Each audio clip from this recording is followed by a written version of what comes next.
So yeah, I mean, the thing with Nietzsche, I have read a substantial amount of his works, mostly right out of college, and he is kind of an energetic writer. He's easy to kind of sympathize with, especially for the open-minded intellectual type who doesn't seem to exactly fit into the prevailing norms around him, kind of feels like there is this sense of a greater destiny but can't quite articulate it.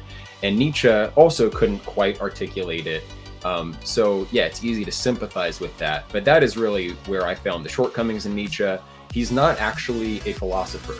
He's biologically kind of the prophetic archetype, and he was a decent social critic and was like far-sighted. But he doesn't have a system of metaphysics.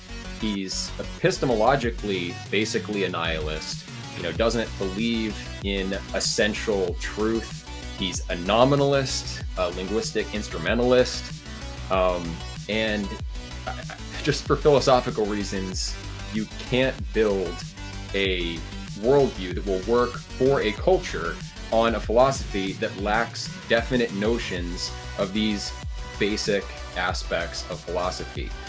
Like, why should we believe that the Nietzschean critique is true? Nietzsche can't address that question. Like, how does Nietzsche know that the things that he is saying are correct? And he doesn't have a comprehensive epistemological theory. Not that we only need abstract philosophical theories to address the contemporary situation, but that is one dimension that can't be left out.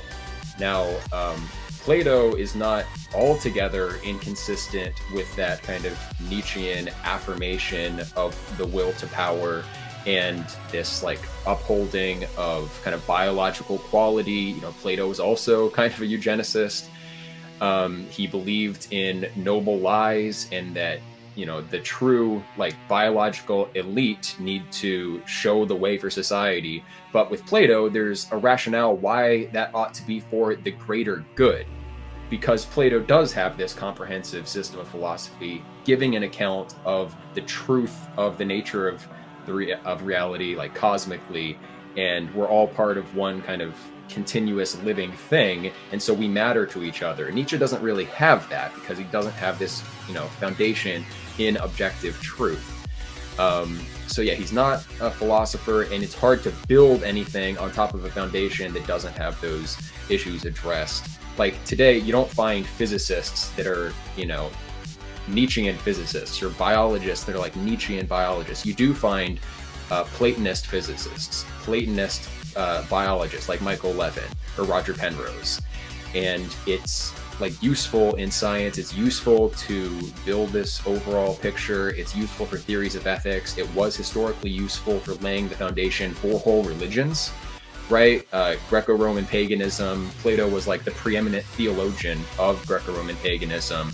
Christianity, many people are aware that the church fathers were heavily influenced by Plato. Judaism itself, Islam, the Corpus Hermeticum is heavily platonically influenced, and pretty much all modern esoteric, like occult traditions. So he has this huge track record of providing this very robust framework for allowing people to make meaning out of the world, to find truth, to find ways of forming community.